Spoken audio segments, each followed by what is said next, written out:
जय श्री श्याम भक्तों, आज है भोलेनाथ का दिन, सोमवार का दिन है और आज हम भगवान भोलेनाथ के 16 सोमवार के व्रत का कथा का स्मरण करेंगे। बोलिए शंकर भगवान की जय। मृत्युलोक में विवाह करने की इच्छा करके एक समय श्री भूतनाथ महादेव जी माता पार्वती जी के साथ पधारे। वहां वे भ्रमण करते करते विदर्भ देशांतर्गत अमरावती नाम की अति रमणीक नगरी में पहुंचे। अमरावती नगरी अमरपुरी के सदृश सब प्रकार से सुखों से परिपूर्ण थी। उसमें वहां के महाराज द्वारा बनाई गई अति रमणीक शिवजी का मंदिर था। उसमें भगवान शंकर भगवती पार्वती के साथ निवास करने लगे। एक समय माता पार्वती प्राणपति को प्रसन्न देखकर मनो विनोद करने की इच्छा से बोली, हे महाराज, आज तो हम तुम दोनों चौसर खेले। शिवजी ने प्राण प्रिया की बात को मान लिया और चौसर खेलने लगे। उस समय इस स्थान पर मंदिर का पुजारी मंदिर में पूजा करने को आया। माता जी ने ब्राह्मण से प्रश्न किया, पुजारी जी बताओ, इस बाजी में दोनों में किसकी जीत होगी? ब्राह्मण बिना विचारे ही शीघ्र बोल उठा, महादेव जी की जीत होगी। थोड़ी देर में बाजी समाप्त हो गई और पार्वती जी की विजय हुई। अब तो पार्वती जी ब्राह्मण को झूठ बोलने का अपराध के कारण शाप देने का उद्धत हुई। तब महादेव जी ने पार्वती जी को बहुत समझाया, परंतु उन्होंने ब्राह्मण को कोढ़ी होने का शाप दे दिया। कुछ समय बाद पार्वती जी के शापवश पुजारी के शरीर में कोढ़ पैदा हो गया। इस कारण पुजारी अनेक प्रकार के दुखी रहने लगे। इस तरह के कष्ट भोगते हुए बहुत दिन हो गई। एक दिन देवलोक की अप्सराएं शिव जी की पूजा करने उसी मंदिर में पधारी और पुजारी के कोढ़ के कष्ट होने को देख बड़े दया भाव से उससे रोगी होने का कारण पूछा। पुजारी जी ने संकोच सब बातें उनसे कह दी। वे अप्सराएं बोली, हे पुजारी, अब तुम अधिक दुखी मत होना, भगवान शिव जी तुम्हारे कष्ट को दूर कर देंगे। तुम सब व्रतों में श्रेष्ठ 16 सोमवार के व्रत भक्ति भाव से करो। पुजारी अप्सराओं से हाथ जोड़कर विनम्र भाव से 16 सोमवार व्रत की विधि पूछने लगा। अप्सराएं बोली, जिस दिन सोमवार हो उस दिन भक्ति के साथ व्रत करे, स्वच्छ वस्त्र पहने, आधा सिर गेहूं का आटा ले, उसके 3 अंगा बनावे और घी गुड़ दीप नैवेद्य पुंगी फल बेलपत्र जनेऊ जोड़ा चंदन अक्षत पुष्पादि के द्वारा प्रदोष काल में भगवान शंकर की विधि से पूजन करे। तत्पश्चात 3 अंगों में से एक शिवजी को अर्पण करे, बाकी 2 शिवजी की प्रसादी समझकर उपस्थित जनों में बांट दे और आप भी प्रसाद ले। इस विधि से 16 सोमवार का व्रत करे। तत्पश्चात 17वें सोमवार के दिन पाव से पवित्र गेहूं के आटे की बाटी बनाए, तदनुसार घी और गुड़ मिलाकर चूरमा बनाए और शिवजी को भोग लगाकर उपस्थित भक्तों में बांटे। पीछे आप सब कुटुंब प्रसादी ले और भगवान शिवजी की कृपा से उसके मनोरथ पूर्ण हो जाते हैं। ऐसा कहकर अप्सराएं स्वर्ग को चली गई। ब्राह्मण ने यथा विधि 16 सोमवार पर व्रत किया तथा भगवान शिवजी की कृपा से रोग मुक्त होकर आनंद से रहने लगे। कुछ दिन बाद जब शिवजी और पार्वती उस मंदिर में पधारे, तब ब्राह्मण को निरोग देख पार्वती ने ब्राह्मण से रोग मुक्त होने का कारण पूछा तो ब्राह्मण ने 16 सोमवार व्रत कथा कह सुनाई। तब तो पार्वती जी ने अति प्रसन्न हो ब्राह्मण से व्रत की विधि पूछकर व्रत करने को तैयार हुई। व्रत करने के बाद उनकी मनोकामना पूर्ण हुई तथा उनके रूठे हुए पुत्र स्वामी कार्तिकेय स्वयं माता के आज्ञाकारी हुए। परंतु कार्तिकेय जी ने भी अपने यह विचार परिवर्तन का रहस्य जानने की इच्छा हुई और माता से बोले, हे माता जी, आपने ऐसा कौन सा उपाय किया जिससे मेरा आपकी और आकर्षित हुआ? तब पार्वती जी बड़ी 16 सोमवार की व्रत कथा उनको सुनाई। स्वामी कार्तिकेय बोले, इस व्रत को मैं भी करूंगा क्योंकि मेरा प्रिय मित्र ब्राह्मण बहुत दुखी दिल से परदेश गया है, हमें उससे मिलने की बहुत इच्छा है। कार्तिकेय जी ने भी इस व्रत को किया और उनका प्रिय मित्र मिल गया। मित्र ने इस आकस्मिक मिलन का भेद कार्तिकेय जी से पूछा तो वे बोले, हे मित्र, हमने तुम्हारे मिलने की इच्छा करके 16 सोमवार का व्रत किया था। अब तो ब्राह्मण मित्र को भी अपने विवाह की बड़ी इच्छा हुई। कार्तिकेय जी से व्रत की विधि पूछी और यथा विधि व्रत किया। व्रत के प्रभाव से जब वह किसी कार्यवश विदेश गया तो वहां के राजा के लड़के का स्वयंवर था। राजा ने प्रण किया था कि जिस राजकुमार के गले में सब प्रकार सिंगारित हाथेनी माला डालेगी, मैं उसी के साथ अपनी प्यारी पुत्री का विवाह कर दूंगा। शिवजी की कृपा से ब्राह्मण भी स्वयंवर देखने की इच्छा से राजसभा में एक और बैठ गया। नियत समय पर हाथेनी आई और उसने जयमाला उस ब्राह्मण के गले में डाल दी। राजा की प्रतिज्ञा के अनुसार बड़ी धूमधाम से कन्या का विवाह उस ब्राह्मण के साथ कर दिया और ब्राह्मण को बहुत सा धन और सम्मान देकर संतुष्ट किया। ब्राह्मण सुंदर राजकन्या पाकर सुख से जीवन व्यतीत करने लगा। एक दिन राजकन्या ने अपने पति से प्रश्न किया, हे प्राणनाथ, आपने ऐसा कौन सा पुण्य किया जिसके प्रभाव से हथिनी ने सब राजकुमारों को छोड़कर आपका वरण किया?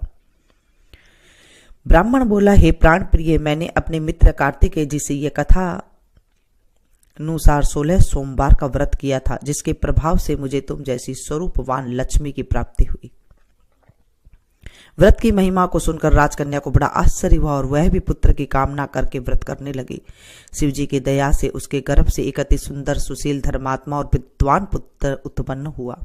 माता पिता दोनों उस देव पुत्र को पाकर अति प्रसन्न हुए और उसका लालन पालन भली प्रकार से करने लगे। जब पुत्र समझदार हुआ तो एक दिन उसने अपनी माता से प्रश्न किया, माँ, तुमने कौन सा तप किया है जो मेरे जैसा पुत्र तुम्हारे गर्भ से उत्पन्न हुआ? माता ने पुत्र का प्रबल मनोरथ जानकर अपने किए हुए 16 सोमवार व्रत को विधि सहित पुत्र के सन्मुख प्रकट किया। पुत्र ने ऐसे सरल व्रत को और सब तरह से मनोरथ पूर्ण करने वाले सुना तो वह भी इस व्रत को राज्याधिकार पाने की इच्छा से हर सोमवार को यथाविधि करने लगा। उसी समय एक देश के वृद्ध राजा के दूतों ने आकर उसका एक राजकन्या के लिए वरण किया। राजा ने अपनी पुत्री का विवाह ऐसे सर्वगुण संपन्न ब्राह्मण युवक के साथ करके बड़ा सुख प्राप्त किया। वृद्ध राजा के दिवंगत हो जाने पर यही ब्राह्मण बालक गद्दी पर बिठाया गया, क्योंकि दिवंगत भूप के कोई पुत्र नहीं था। राज्य का अधिकारी होकर भी वह ब्राह्मण पुत्र अपने 16 सोमवार के व्रत को करता रहा। जब 17वां सोमवार आया तो वह विप्र पुत्र ने अपनी प्रियतमा से सब पूजन सामग्री लेकर शिवालय में चलने के लिए कहा, परंतु प्रियतमा ने उसकी आज्ञा की परवाह न की। दास दासियों द्वारा सब सामग्रियां शिवालय भिजवा दी और आप भी नहीं गई। जब राजा ने शिवजी का पूजन समाप्त किया तब एक आकाशवाणी राजा से प्राप्ति हुई। राजा ने सुना, हे राजा, अपने इस रानी को राजमहल से निकाल दे, नहीं तो तेरा सर्वनाश कर देगी। ऐसी वाणी को सुनकर राजा ने आश्चर्य का ठिकाना न रहा और तत्काल ही मंत्रणा गृह में आकर अपने सभासदों को बुलाकर पूछने लगा, हे मंत्रियों, मुझे आज शिवजी की वाणी हुई है कि राजा तू अपनी इस रानी को निकाल दे, नहीं तो तेरा सर्वनाश कर देगी। मंत्री आदि सब बड़े विस्मय और दुख में डूब गए, क्योंकि जिस कन्या के कारण राज मिला, राज उसी को निकालने का जाल रचता है। राजा उसी को निकालने का जाल रचता है, यह कैसे हो सकेगा? अंत में राजा ने उसे अपने यहां से निकाल दिया। रानी दुखी हृदय से भाग्य को कोसती हुई नगर के बाहर हुई। बिना पदात्रण, फटे वस्त्र पहने, भूख से दुखी धीरे धीरे चलकर रानी एक नगर में पहुंची। वहां पर एक बुढ़िया सूत काट कर बेचने को जाती थी। राजा रानी की करुण दशा को देख बुढ़िया बोली, चल तू मेरा सूत बिकवा दे, मैं बुढ़ हूं, भाव नहीं जानती हूं। ऐसी बात बुढ़िया की सुन रानी ने बुढ़िया के सिर से सूत की गठड़ी उतार अपने सिर पर रखी। थोड़ी देर बाद आंधी आई और बुढ़िया का सूत पोटली सहित उड़ गया। बेचारी बुढ़िया पछताती रह गई और रानी को अपने सास से दूर रहने को कह दिया। अब रानी एक तेली के घर गई। तेली सब मटके शिवजी के प्रकोप से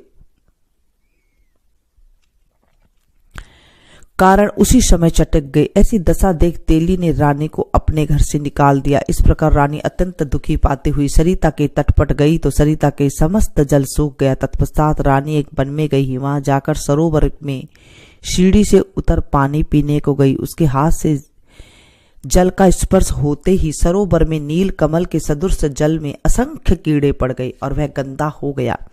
रानी ने भाग्य का दोषारोपण करते हुए उस जल को पान करके पेड़ की शीतल छाया में विश्राम करना चाहा।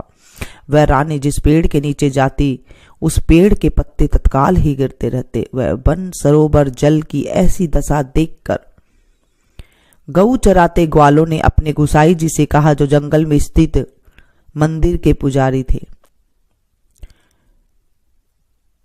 कही गुसाई जी के आदेशानुसार ग्वाले रानी को पकड़कर गुसाई जी के पास ले आए। रानी ने मुख कांति और शरीर शोभा देख गुसाई जी जान गए कि अवश्य ही कोई विधि की गति की मारी कुलीन अबला है। ऐसा सोच पुजारी ने रानी से कहा, पुत्री, मैं तुमको पुत्री के समान रखूंगा, तुम मेरे आश्रम में ही रहो, मैं तुमको किसी प्रकार का कष्ट नहीं होने दूंगा। गुसाई जी के ऐसे वचन सुन रानी को धीरज हुआ और वह आश्रम में रहने लगी। परंतु आश्रम में रानी जो भोजन बनाती उसमें कीड़े पड़ जाते, जल भर के लाती तो उसमें कीड़े पड़ जाते। अब तो गुसाई जी भी दुखी हुआ और रानी से कहा, हे बेटी, तेरे पर कौन से देवता का कोप है जिससे तेरी ऐसी दशा हो गई है। पुजारी की बात सुन रानी ने शिव जी की पूजा करने की न जाने की बात सुनाई तो पुजारी शिव जी महाराज के अनेक प्रकार की स्तुति करते हुए रानी से बोले, पुत्री, तुम सब मनोरथ के पुण्य करने वाले 16 सोमवार का व्रत करो, उसके प्रभाव से अपने कष्ट से मुक्त हो सकोगी। गुसाई जी की बात मानकर रानी ने 16 सोमवार का व्रत को विधिवत संपन्न किया और 17वें सोमवार को पूजन के प्रभाव से राजा के हृदय में विचार उत्पन्न हुआ कि रानी को गए बहुत समय व्यतीत हो गया है, न जाने कहाँ कहाँ भटकती होगी, उसे ढूंढना चाहिए। यह सोच रानी को तलाश करने चारों दिशाओं में दूत भेजे। वे तलाश करते हुए पुजारी के आश्रम में रानी को पाकर पुजारी से रानी को मांगने लगे, परंतु पुजारी ने उनसे मना कर दिया तो दूत चुपचाप लौट गए और आकर महाराज के सन्मुख रानी का पता बतलाने लगे। रानी का पता पाकर राजा स्वयं पुजारी के आश्रम में गए और पुजारी से प्रार्थना करने लगे, महाराज, जो स्त्री आपके आश्रम में रहती है वे मेरी पत्नी है। शिव जी के कोप से मैंने उसको त्याग दिया था, अब इस पर से शिव जी का कोप शांत हो गया, इसलिए मैं इसे लेने आया हूँ। आप इसे मेरे साथ जाने की आज्ञा दे दीजिए। गुसाई जी ने राजा के वचन को सत्य समझकर रानी को राजा के साथ जाने की आज्ञा दे दी। गुसाई की आज्ञा पाकर रानी प्रसन्न होकर राजा के साथ महल में गई। नगर में अनेक प्रकार के बधावे बजने लगे। पंडितों ने विविध वेद मंत्रों का उच्चारण करके अपनी राज रानी का स्वागत किया। ऐसी अवस्था में रानी ने पुनः अपनी राजधानी में प्रवेश किया। महाराजा ने अनेक तरह के ब्राह्मणों को दानादि देकर संतुष्ट किया, याचकों को धन धान्य दिया। नगर में स्थान स्थान पर सदा व्रत खुलवाए जहां भूखों को खाने को मिलता था। इस प्रकार से राजा शिवजी की कृपा का पात्र हो राजधानी में रानी के साथ अनेक तरह के सुखों का भोग करते हुए सोमवार का व्रत करने लगे। विधिवत शिव पूजन करते हुए इस लोक में अनेक अनेक सुखों को भोगने के पश्चात शिवपुरी को पधारे। ऐसे ही जो मनुष्य मनसा वाचा कर्मणा भक्ति सहित 16 सोमवार का व्रत पूजन इत्यादि विधिवत करता है, वह इस लोक में समस्त सुखों को भोग कर अंत में शिवपुरी को प्राप्त होता है। यह व्रत सब मनोरथ को पूर्ण करने वाला है। बोलिए शंकर भगवान की जय, देवादिदेव महादेव की जय। जब 16 सोमवार करते हैं तो आधा सेर गेहूं का आटा लेते हैं और उसमें गुड़ मिला करके 1 पाव गुड़ मिला करके उसके बाद जो है 3 लड्डू बनाते हैं। उसका पहले आप रोट बना लें और उसके बाद उसके 3 लड्डू बनाएं। 1 लड्डू शंकर जी पे चढ़ाते हैं, 1 लड्डू बांट देते हैं प्रसाद में और 1 लड्डू खुद को खाना होता है। घी की मात्रा बिल्कुल कम रखनी होती है, घी ज्यादा नहीं डालते हैं, 1 चम्मच या 2 चम्मच ही इतना ही इसमें डालते हैं। जब 16 सोमवार आपका पूरा हो जाए 17वें सोमवार को 5.25 सेर आटे का बनाते हैं, यानी कि गुड़ और गेहूं मिला करके 5.25 सेर होना चाहिए। इतना करके इस आटे का चूरमा बनाते हैं, बना करके रोटी बना करके और उसके बाद गुड़ के साथ उसे मिला करके थोड़ा सा घी डाल करके बना करके ये चूरमा बनाया जाता है। फिर मंदिर में जैसे चढ़ाते हैं वैसे चढ़ाएं और आपके लिए 1 लड्डू रख लेते हैं और बाकी सारा प्रसाद हर जगह बांट देते हैं। ऐसे इस व्रत का उद्यापन किया जाता है। 17 सोमवार को उद्यापन करते हैं। वैसे तो 16 सोमवार कई चीजों से होता है। मिश्री से करते हैं, दूध से करते हैं, चरनामृत से करते हैं, तुलसी दल से करते हैं, केला से करते हैं, मतलब कई तरीके से ये 16 सोमवार किए जाते हैं। जैसे आपको अच्छा लगे आप वो वाला सोमवार उठा सकते हैं, कर सकते हैं। 16 सोमवार में सिर्फ ये मीठा ही खाना होता है, 1 टाइम खाना होता है। अगर आपने चाय लेते हैं तो सुबह आप चाय ले सकती हैं, उसके साथ अगर आपसे नहीं रहा जाता है तो कुछ बादाम वगैरह भिगो करके जो लेते हैं वो आप ले सकते हैं। शाम को भी आप थोड़ा सा ले सकते हैं, लेकिन नमक नहीं खाना होता है 16 सोमवार में। इस तरह से ये व्रत किया जाता है। जिन लड़कियों की शादी नहीं होती है वो इसलिए भी व्रत रखते हैं, और कोई भी काम ना हो तो उसके लिए भी ये व्रत रखा जाता है। और कथा कहानी कहने के बाद अगर आप व्रत भी नहीं कर सकते हैं तो आप कथा कहानी कर लें। आप लड्डू जैसे आप चढ़ाते हैं वैसे आप चढ़ा सकते हैं, क्योंकि आजकल शरीर ऐसा नहीं है। कई बार बोल देते हैं कि मैं 16 सोमवार करूंगी और उसके बाद फिर करा नहीं जाता है तो दिक्कत पैदा हो जाती है। तो आप इस तरह से कथा कहानी कर लें और आप लड्डू बना करके इस तरह से चढ़ा सकते हैं। उसके बाद आपको जो है आरती करनी चाहिए। चलिए हम आरती करते हैं भगवान भोलेनाथ की। बिल्कुल पुराने जो हमारी आरती है वही आज हम गाएंगे। कर्पूर गौरम करुणावतारम संसार साराम भुजगेन्द्रहारम सदा वसंतम हृदयारविंदे भवं भवानी सहितं नमामि। शीस गंग अर्धंग पार्वती सदा विराजत कैलासी नंदियो भृंगी निरत करत है, नंदियो भृंगी निरत करत है गुण भक्तन शिव के दासी। शीतल मंद सुगंध पवन जहाँ बैठे हैं शिव अविनाशी करते गान गंधर्व सप्त सुर राग रागनी अति गासी। यक्ष रक्ष भैरव जहाँ डोलत बोलत है बन के वासी। कोयल शब्द सुनावत सुंदर भंवर करत है गुंजासी। कल्प ध्रुव में अरु पारिजाति तरु लाग रहे हैं लक्ष्यासी। कामधेनु कोटिक जहाँ डोलत करत फिरत है वीक्षासी। सूर्यकांत सम पर्वत शोभित चंद्रकांत भव के वासी। छौ तुरी तुरी तु फलत चढ़त है पुष्प चढ़त है बरसासी। देव मुनि जन की भीड़ पड़त है निगम रहत जो नित्य गासी। ब्रह्मा विष्णु जी को ध्यान धरत है बाबा शंकर जी को ध्यान धरत है कचुसी में हमी को फरमासी। रिद्धि सिद्धि के दाता शंकर सदा आनंदित सुख राशि। जिनको सुमिरन सेवा करता भोले जी को सुमिरन पूजा करता छूट जाए यम की फांसी। त्रिशूलधर जी को ध्यान निरंतर मना लगाई कर जोगासी। दूर करो विपदा शिव तन की कष्ट हरो व्याधा मोरे मन की। जन्म जन्म शिव पद पासी। कैलासी काशी के वासी बाबा अविनाशी मेरो सुध लीजो। सेवक जान सदा चरणन को पायक जान हरि दर्शन को अपनो ज्ञान कृपा कीजो। आप तो प्रभु जी सदा शयानी बाबा अवगुण मीरो सब ढकियो। सब अपराध क्षमा कर शंकर मेरो अपराध माफ कर भोले बाबा।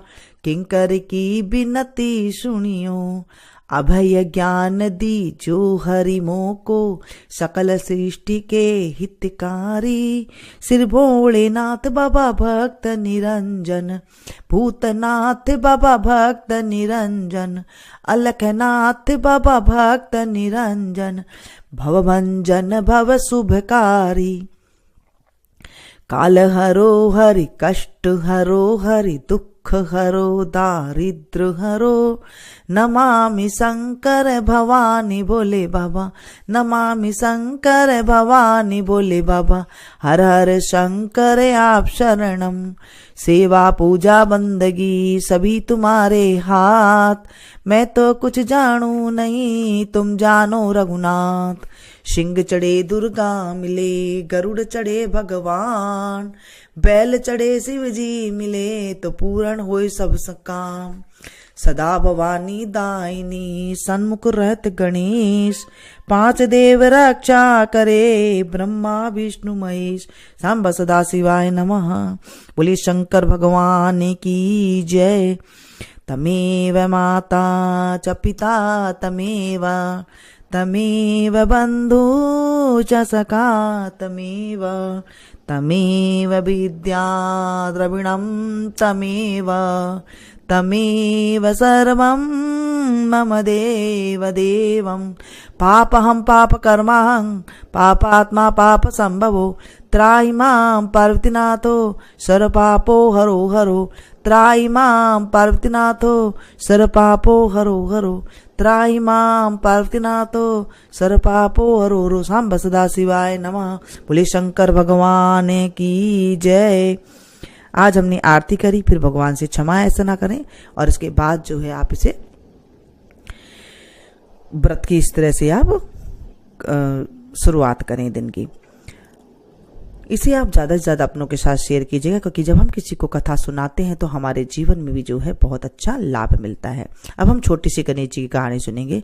बिंदा है बाबा रंगा चंगा, बिंद्रावन में फिर सुरूंगा, पोत भोग की राबड़ी, नवास भोग की खीर, मीठी लागे राबड़ी खाटी लागे खीर, सड़सठ करती साड़ी दीजो, बड़बड़ करती बांधे दीजो, घर मोकलो घर साकलो, राजा को सुराज रानी को सुभाग, सीता को सुहाग बैकुंठ को बास, श्री कृष्ण कांतो। जय बोले बिंदायक जी महाराज की जय।